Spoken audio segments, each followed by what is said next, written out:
Welcome back to the Sleep Sports Media Podcast. I'm Nick Wietosh. This is episode 44. In this episode, I'm going to go over Crown Jewel, which is tomorrow at 12. The kickoff show is at 12. Kickoff match is at 12. Kickoff matches are back for WWE Premium Live events. We're also going to get into the Week 9 NFL picks. Steelers and Titans last night. I did pick the Steelers. Didn't make an announcement of that pick because of obvious reasons. Steelers fan through and through. Tell by the colors. We're going to go down the list here. Week 9, the Frankfurt game, the Dolphins and the Chiefs. I'm going to go with the Dolphins.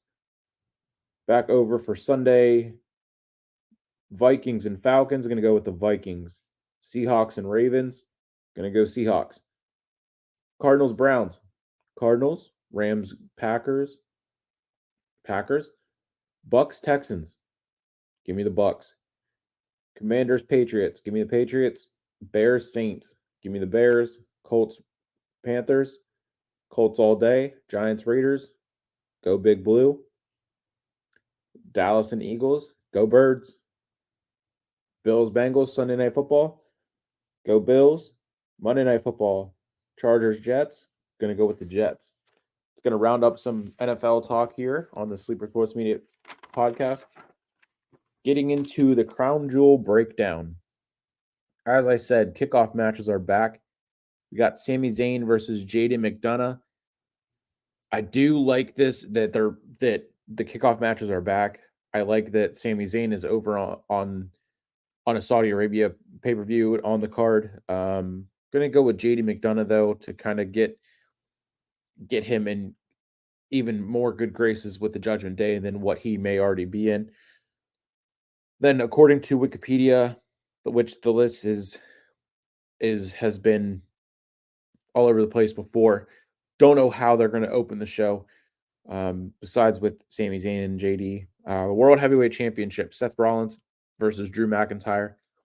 Picking Seth to retain. Not a big fan of Drew. Don't think he. It's just I'm bored with him. Seth to retain. Then we go to the Fatal 5-Way match for the Women's World Championship. Rhea Ripley versus Nia Jax versus Shayna Baszler versus Zoe Stark versus Raquel Rodriguez. Got to be Rhea Ripley retaining here. Possible Jade Cargill appearance. That would be awesome. Nia Jax, don't care about her return. Don't care about her in the ring. I'd be shocked if someone doesn't leave this match hurt in any way, shape, or form. Then we got Shayna Baszler. Do like that she's being pushed.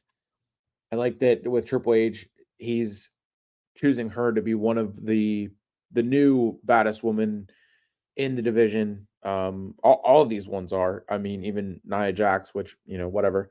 Zoe Stark and Raquel, both great young talent. Eventually will have their spot in the title picture again. Raquel Rodriguez again and Becky Lynch would be phenomenal to see. Raquel Rodriguez and Rhea Ripley one-on-one would be great to see. But Rhea Ripley retaining. Then we go to the Undisputed Universal Championship. Roman Reigns versus LA Knight. Roman retains. Continues the greatest championship reign we've ever seen. And then to another title match, and the first one that I think will change hands. United States Championship, Rey Mysterio versus Logan Paul. 100,000% I'm picking Logan Paul to win, get him more involved week to week, maybe not week to week, but a couple weeks here and there. Although I am worried that because of what they have been doing with the mid-card titles, that they will want someone there more often, race there week in and week out. And Logan has said that he has the bug to keep going and keep going and keep going. He said on Impulsive this week with KSI. I don't see Logan. I don't know if he's ready to be more involved in the WWE as in a closer to full-time role. Would love to see him win. My pick to win. If he doesn't win, then oh well. Singles match. Cody Rhodes versus Damian Priest. Got to be Cody. Got to be Cody.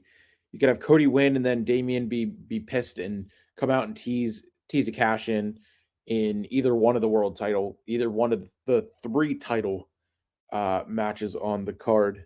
Cody Rhodes over Damian Priest. Then we go to John Cena versus Solo Sikoa. Got to be Cena to win this, right? Say Cena wins this match and then continues to win, breaks his streak of continuous days without winning a singles match, and then finds his way into the title picture against a Seth Rollins, which would be a way for him to break Ric Flair's record of a 16-time world champion. Because as we all know, breaking news from a couple days ago, Ric Flair has officially signed a multi-year deal with AEW. More on that later on in the episode. John Cena over Solo Sikoa, although could not be a clean finish. Who knows what's going to go down. Rounding it off with the WWE Women's Championship. Don't know why even Wikipedia has this as the main event, because, I mean, I don't care about this at all. Io Sky with Bayley and Dakota Kai versus Bianca Belair. And Io to retain is my pick. It doesn't make any sense that Bianca comes back and then all of a sudden is given a rematch for the title. She lost. Why is she given a rematch after being gone and then just coming back? Whoop-de-doo.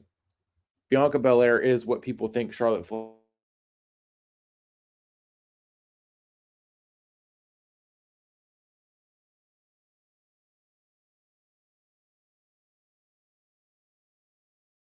just here for so long and then gone and then comes back and then complains about the same people doing that and then is given another title shot. She goes away and comes back and is right into the, but as she says, the line starts with her. It makes sense. It is, people like to complain about that just because it's Ric Flair's daughter. But I mean, Bianca's doing the same thing. Io to win over Bianca. A Jade Cargill appearance would make this match less of a bathroom break. That rounds off the Crown Jewel card. And again, I love that kickoff show matches are back. Sami Zayn getting on the Crown Jewel card is awesome. Not a fan of Bianca, Drew, Nia Jax, why they're involved. I think other people, I'd rather see a tag match of DIY and Imperium for whatever, blah, blah, blah. And finally get to progressing on the split of the tag titles. Going into the news that I just talked about, the Ric Flair signed a multi-year deal with AEW. My guess is Randy Orton comes back at Survivor Series along with a CM Punk. I do fully believe CM Punk will be rejoining WWE at Survivor Series in Chicago, along with Randy Orton. And one of those two, John Cena or Randy Orton, will be the one to break Ric Flair's record of a 16-time world champion. It is interesting and wild to me that the 2 top guys of the company in WWE, Seth Rollins, the two world champions at this point. Seth Rollins is only a 5-time world champion, and Roman Reigns is only a 6-time world champion. So we know that these guys, I don't even know if they're going to get to 10 world title reigns by the time they're done. Got to think that Roman, the only way Roman is going to drop that title is if he's ready to be done. Which, from the reports that have been out, him and Paul Heyman are in control of when they're done, when this is over, and we will never see another world title reign like that. Truly don't realize what we're seeing week to week or month to month with the Bloodline story. Randy Orton being at 13 or 14 world titles, whichever one it is, and John Cena at 16 would be my top 2 guesses on who would be guess or picks on who I think is going to break the record. Charlotte at 14 or 14, not including the NXT title. It would be cool to see Charlotte be the one to break that record, and it would piss a lot of people off, and I'm here for that. I mean, Randy deserves it. If and when he returns and he can stay healthy again, he wants to go for until he's 50. That's another 3 years, or whatever it is. I've done the math before. He's lost about a year and a half from that. I think it's 9 years or something like that. I mean, Randy deserves it. It would be pretty cool to see that. It'd be cool to see Charlotte do that and be the one to break that record. And I think that if John Cena were to do it, it would just be out of spite. They would just do that because Rick went and signed with AEW. John Cena's already at 16. They can easily have him win 5 matches, then go and challenge Seth Rollins at the Rumble. I mean, it wouldn't be hard to just give the title to Cena just for the sake of getting that record broken. We're gonna go do a preview of Full Gear, which is in later this month. Something I found interesting about the Wikipedia breakthrough of the card when I looked this up the other day was that the 0 hour match, MJF and a partner versus the Guns, it was filled in on Wikipedia. I don't know who did it. I don't know if it's someone just messing around, but they have MJF and Bill Goldberg versus the Guns for the ROH World Tag Team Championship on the 0 hour match. Then the rest of the card, which, if that's the case, I guess that could be a way of, once Adam Cole returns, it starts off their feud of, MJF lost their titles, and now Adam Cole is going to be feeling a type of way, and then if that is true, what do you do with Goldberg once that is the case? Unless they tie in, Wardlow reaches out to Goldberg to have him come in and screw MJF and Adam Cole out of the tag titles. We got they could do, I don't even know if that's still, the Wikipedia still has Goldberg as his partner.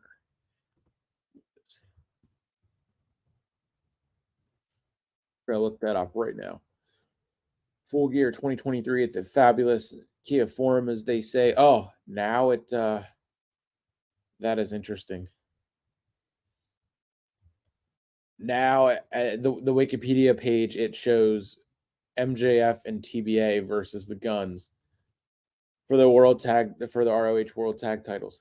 That is interesting. I'm gonna pick MJF and whoever his partner is. Maybe it'll be the person that's in the Devil's mask, and they're gonna wrestle in the mask, whatever, and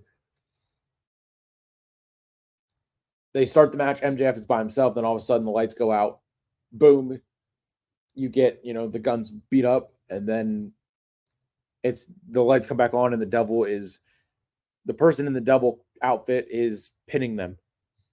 MJF retains, and then it comes back to when Adam Cole returns. That's the next time we hear about the ROH tag titles. Going down the card of Full Gear, Hikaru Shida versus Timeless Toni Storm. I'd like to see Toni Storm win the title back. Don't really care about Shida and any of the other, wrestlers that don't just speak. Whatever. Then we have the 6-man tag match: Sting, Darby Allin, Adam Copeland, and versus Christian Cage, Luchasaurus, and Nick Wayne. Gonna go with Sting, Darby Allin, and Adam Copeland winning this one. Then we got Orange Cassidy versus Jon Moxley in an AEW International Championship match. Gonna go with Orange Cassidy to win this one and retain it. I do like him as the champ. He might be the best champion in wrestling right now. I mean, defending the title every single week. And I know Seth Rollins has been a workhorse with that champion, but Orange Cassidy winning it and having it for so long, then dropping it, then getting it back. I mean, it's been great to watch. Then we have a singles match. Hangman Adam Page versus Swerve Strickland. Gonna go with Page to win this one. And then rounding off there's only 6 matches announced right now, but we know that it's gonna end up being 8 to 10, maybe 12, possibly 14. I think they average probably about 12 to 14 matches. The main event looks like the main event per Wikipedia could change. MJF versus Jay White for the AEW World Championship. MJF just became the longest reigning AEW World Champion. He absolutely deserves it. No one deserves it more than him. MJF to retain and then go into World's End, which is in Long Island. And my guess would be he will drop it there. I mean, he's already set a record, held it for a year, done pretty much what he wanted to do. And then have him off of AEW TV until he would either, because 2 days later after World's End, he's a free agent. You have him possibly drop the title, then 2 days later, nothing, radio silence, Dynamite. Although that would be wild, but 2 days later would be a Monday.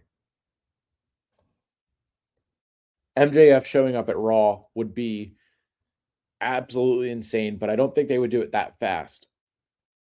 Gotta wait till the Rumble for that. Would be my guess.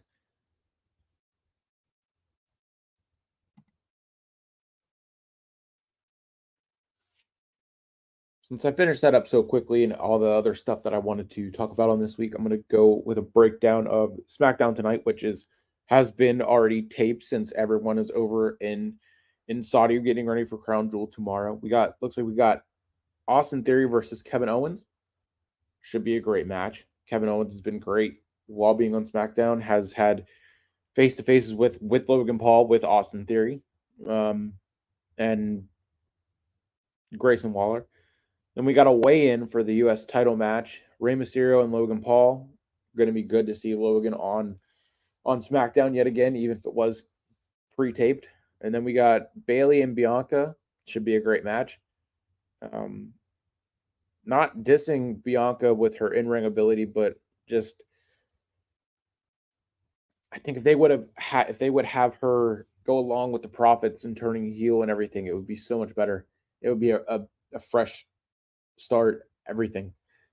Breakdown of NXT since the plans have been announced and released. Valkyria will be there. Tozawa and someone I don't know will be on NXT. Looks like Braun versus Braun Breaker versus, I think that's Von Wagner. Don't know anyone on NXT besides a few.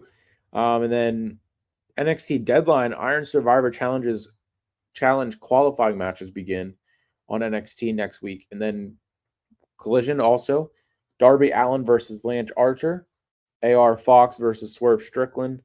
And we got the Acclaim's 69-day celebration. That'll be fun and interesting to watch. And then Rampage also tonight. AAA Mega Champion El Huto del Vikingo versus Denta El Zero Mendo versus the AAA World Cruiserweight Champion Commander. Yeah. No one cares about that. Lucha del no idea what that means. We got Trent Beretta versus Daniel Garcia. Sky Blue versus Marina Shafir. And Christopher Daniels and Matt Sydal versus the Guns on Rampage tonight. Also on Collision, FTR Rush, Preston Vance versus Ricky Starks and Big Bill and Gates of Agony.